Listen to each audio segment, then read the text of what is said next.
Hi Scorpio, this is Jav. Welcome po sa ating channel. By the way, Scorpio, this is timeless reading. Gamitin ng reading na ito bilang gabay lamang. Kung naka-resonate kayo, comment down. Tandaan, Scorpio, ito ay general reading. Kunin nyo lang po kung ano naka-resonate sa'yo. This is for you, Scorpio.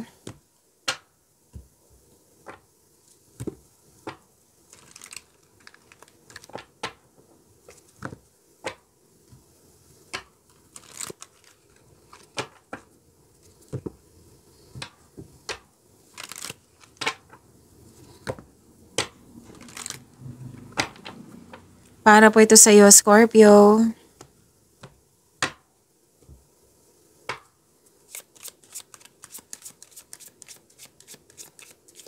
Maraming salamat po sa inyo patuloy na suporta sa mga nag-donate, sa mga hindi nag-skip ng ads. Maraming salamat po. Sa mga hindi pa nag-subscribe, subscribe na po kayo at click bell notification para malaman nyo na may bago tayong video. Para sa mga gusto magpa-reading, comment po kayo ng personal reading. Again, comment kayo ng personal reading and check my reply sa comment section. Wow, may parating na malaking pera, oh. Scorpio, may parating na malaking pera sa inyo. Claim nyo po. Pwede din na mahalagang balita or information. Mahalagang information. Okay, malalaman mo din yung totoong intensyon ng isang tao sa iyo. Actually, dalawang card po mismo nagsabi dito na may malalaman ka na sekreto. At nakikita ko dito na may usapin tungkol sa teacher, student, or sa education. Pwede din nag-aaral kayo ngayon, self-study, or di kaya nagpa-enroll sa workshop, seminar ba, or sa school, literal sa school, or di kaya nag-self-study na nag-research kayo, nagbabasa kayo sa libro, internet, para may makuhang learnings and clarity. At may exciting na ganap po, may nag-uusap na magkakapatid. At sabi ng yung card, huwag maniwala agad sa chismis. Alamin nyo muna kung totoo ba yan or hindi.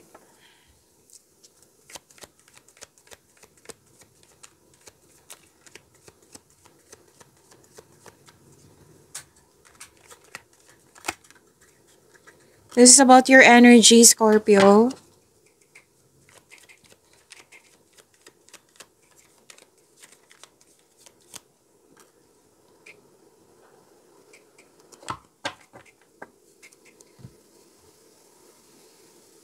Para sa mga bago dito, kung may napansin kayo na repeating message, yan po yung pinupush ng card sa inyo. Like for example, nanonood kayo sa inyong monthly, weekly, daily, at dito din, at may napansin kayo na repeating message. Yan po yung pinupush ng card sa inyo na kailangan yung bigyan ng atensyon, solusyon, at aksyon kung maaari po. So na yung energy ni Scorpio.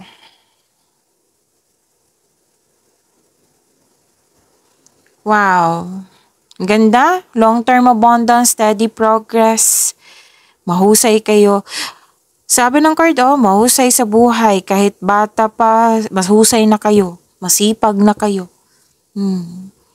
So, okay. You are into sa pagsisikap sa araw-araw na may magbubunga siya ng pinakamatagal na may makabuluhang resulta. Yan yung dahilan sa pagiging masipag mo. Gusto mo yung may positive outcome sa binigay mong effort. Kahit matagal siya, yung bunga, basta meron. Yan. You are into sa pagsisikap talaga, sa pagsisipag. Ayaw mo sa yung mabilisang pagyaman or shortcut. Ayaw mo. At mag-build kayo ng konkretong plano kasi marami kayong ginagawa dito. Still pa rin. Marami tayong ginagawa. Parati ko yung nababasa sa inyo, Scorpio. Para maiwasan tong burnout na nakikita ko. Let's say, pwedeng burnout na kayo ngayon. Ask for help. So, again, konkretong plano ay kailangan para maiwasan yung pagka-burnout po. Para yung routine nyo, yung mga ginagawa nyo dyan magtagumpay.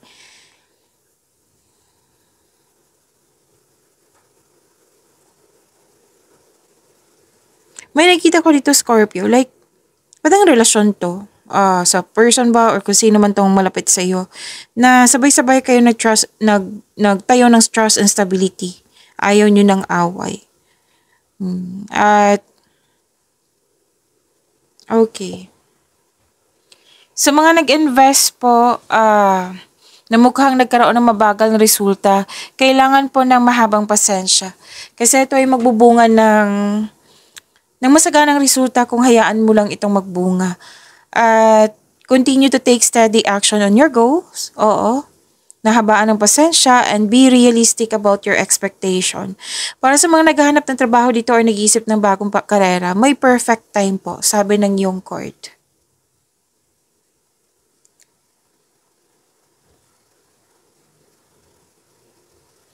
You're very inspired. Dalawang card mismo nagsabi dito na sobrang busy mo and in-enjoy mo yung mga ginagawa mo. Very creative kayo. At may parating na exciting opportunity, chances upang palawakin ang iyong career. Pwedeng magsimula kayo sa bagong pagsisikap po. At naging masipag at creative kayo sa inyong mga ginagawa ngayon. Dahil nito mapapansin ng mga tao na yung kasipagan mo. At soon, magbubunga ang iyong pagsisikap. At dahil sa achievement na ito, magkakaroon po ng financial growth and stability. And stay open. Stay open po sa mga signs na binigay ni universe at mag-take action kayo when they appear.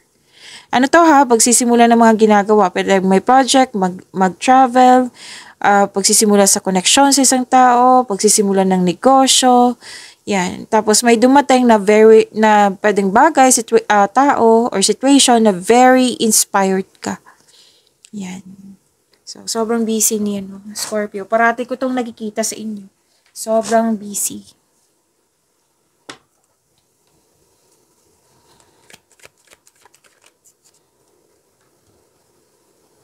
This is about your career and money, Scorpio.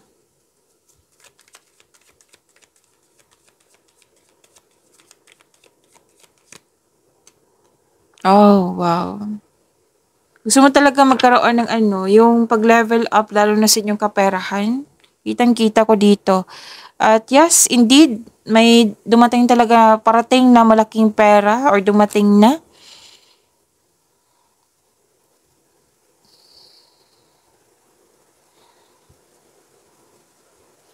Success and enjoyment, may dito financial security is yours, so relax and enjoy mo yung achievement mo.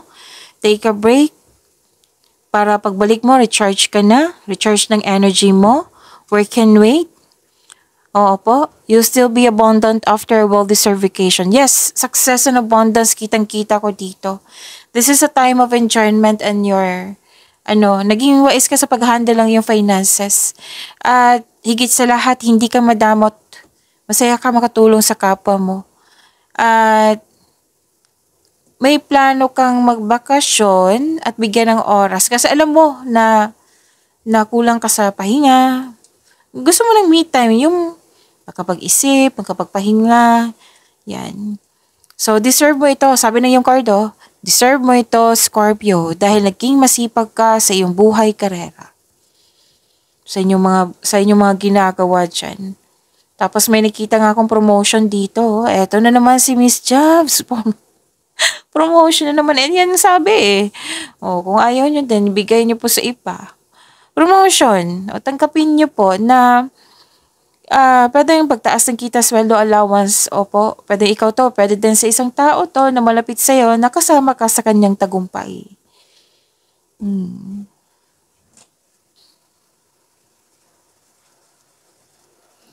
And this is your, lucky day.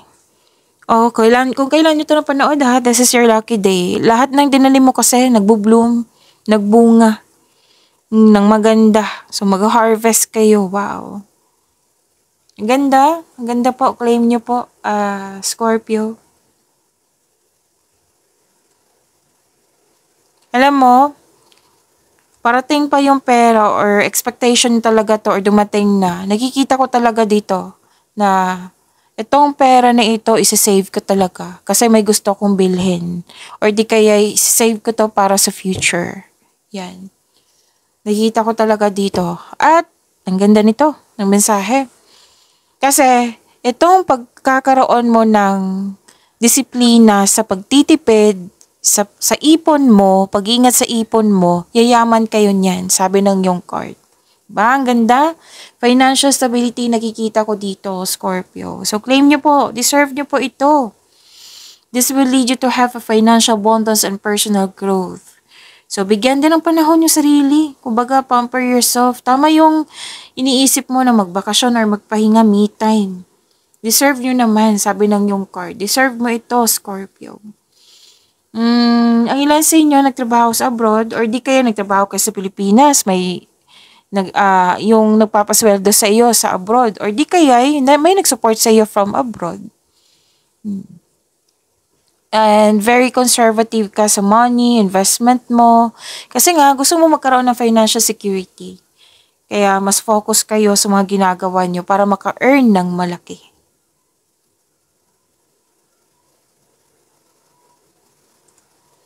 So, you're saving money for the future or may specific goal ka. Kaya sobrang ingat mo sa kaperahan. So, yun po. Naging generous din kayo. Huwag kayo magtaka na may babalik sa'yo. Oo, babalik yan sa'yo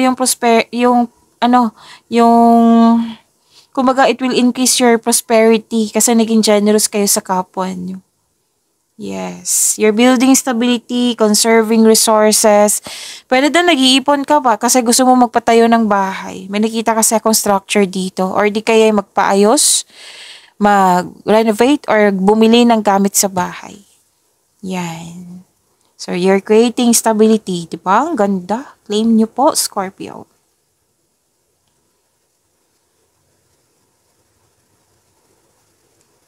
Kung nag-aantay kayo ng job opportunity or kontrata, there may be delays and frustration, pero huwag kayong mag-alala.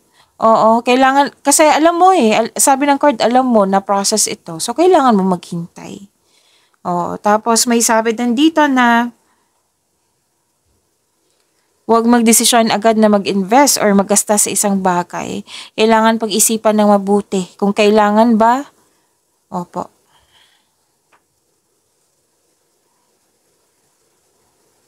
Malalim ang iniisip mo dito Pwede din ikaw yung dahilan nagkaroon ng delay kasi may iniisip kayo dito na pwedeng na hindi ka kumikilos. Yan. Magkakosya na yan ng delay, Scorpio.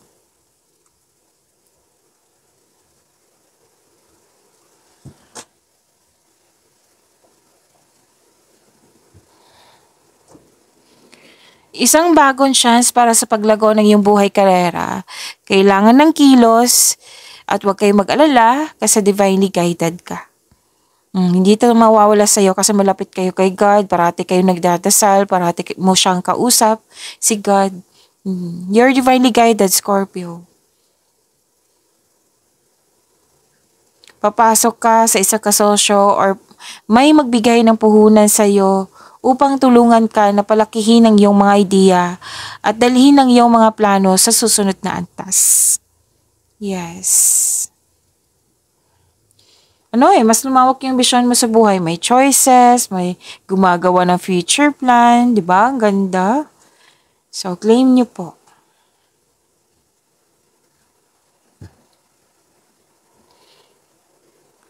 At nanindigan kayo sa inyong desisyon, naging honest kayo sa inyong sarili, at iwas kayo sa toxicity sabi ng yung card dito.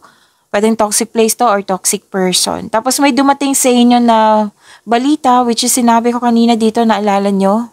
Dito, may mabuting balita po na bibigyan mo siya ng agarang aksyon po. At may biglaang pagbabago. Yes, may biglaang pagbabago. Pero huwag kayong mag-alala sa pagbabago na ito sa inyo career and money or sa connection mo sa isang tao. Kasi sabi naman ng card nyo dito na this is, makakasuporta sa inyong growth and expansion.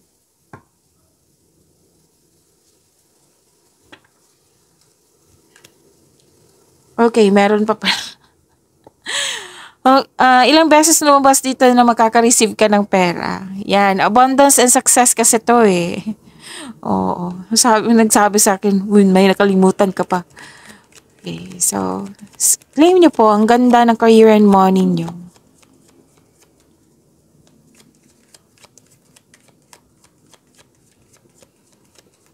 Love life, self-love, partnership, and romance ni Scorpio.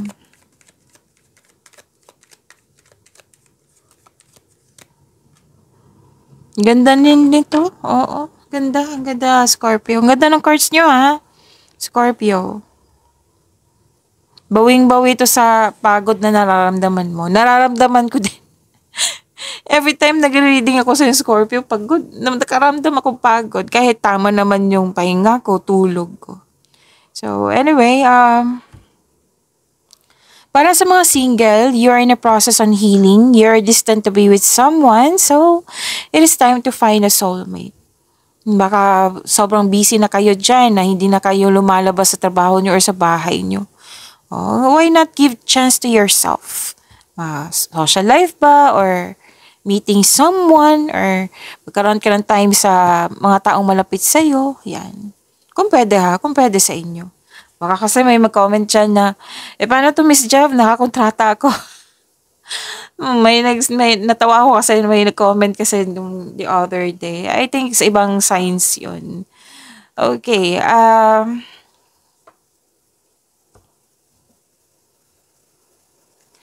para sa mga marelasyon sa buhay mag-asawa, the couple felt calm and harmonious sa inyong relasyon. Actually, healing talaga nakikita ko dito.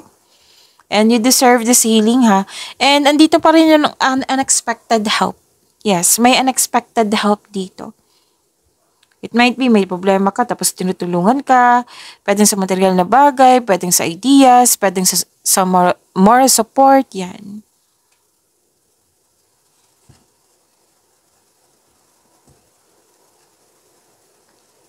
Satisfaction and abundance. Yes. At sa mga single po, may ma-attract kang taong sobrang successful sa buhay, masayahin, at ready na ito sa seryosong relasyon. O, see? Sinabihan na kayo na it's time to find a soulmate. Sa mga relasyon sa buhay mag-asawa, ganoon pa rin. Love and happiness overflow. Sobrang satisfied nyo sa inyong relasyon. Kaya deserve nyo mag-relax at mag-enjoy. You have overflowing abundance, successful, satisfied, thankful sa mga biyayang natanggap. Your health is improving. Wow! And you are welcoming overall feelings and happiness. Ang ganda naman. So, kasi this card is a signals of abundance in all areas of your life. Di ba ang ganda?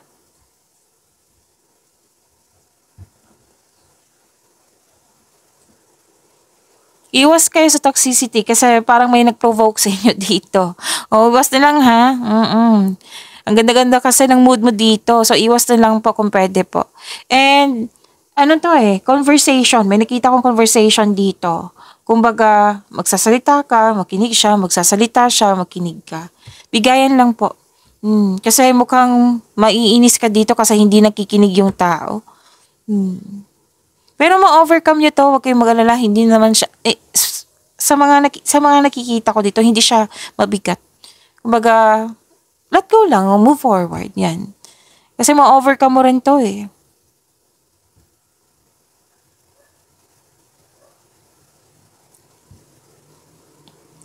And, okay, babala lang po sa ego clashing. Nakikita ko naman yung effort nyo sa connection nyo sa isang tao, pati sa kaibigan, sa person mo, sa kung sino man itong malapit sa iyo. Nakikita ko yung effort nyo para hindi kayo mag-away, para maipalago pa inyong connection. Pero nakikita ko talaga dito yung magka-clash yung ego nyo. So, yung sinabi ko kanina, give and take po.